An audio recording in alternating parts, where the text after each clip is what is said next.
I need to speak to César!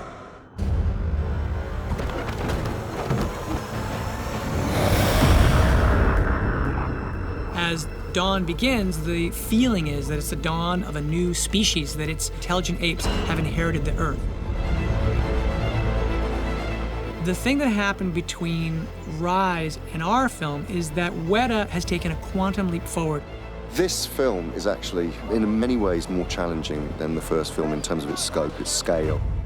Obviously something that was going to be huge to the success of this film, because on the last film we had fairly large arenas, but this time almost everything was outdoors. Never has it been done like this before.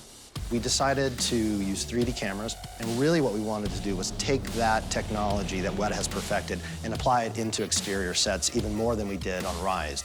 We're working, for the most part, in a less controlled environment. Motion capture works because it can see what the actors are doing, and when you're shooting in a forest full of trees, that makes it really tricky. So we had to specially arrange dozens of cameras every time we changed location just to try to be able to really accurately get the actors' performances. And the wireless cameras were great working in this kind of environment because we didn't have to worry about laying cables and maintaining cables. It gave us a lot of freedom.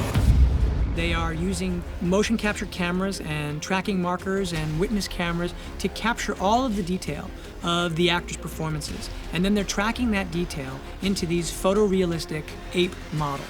The other thing that was a real huge help on this film was the actual active body marker strands. And so you could Velcro that to the performers, you know, and they could roll around, they could fight, they could do all the active stuff that they needed to do as apes.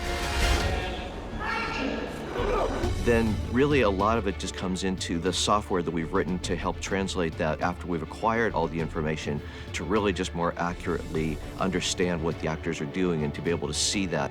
The hair simulation, the skin simulation, the moisture simulation, everything that they do in terms of the actual apes' bodies is so much more realistic. One of the big things that we have had to introduce into the pipeline that was only barely seen, you know, in the last film was this whole element of wet fur. We see the apes when they're dry, we see them when they're damp, we see them when they're kind of soaking wet. It's an incredibly complicated system. And that's the amazing magic of what WETA is doing, is finding the way in which they can take the parts of the actors and the parts of the apes and meld them in such a way that that emotion comes through. Seeing the results is incredibly exciting.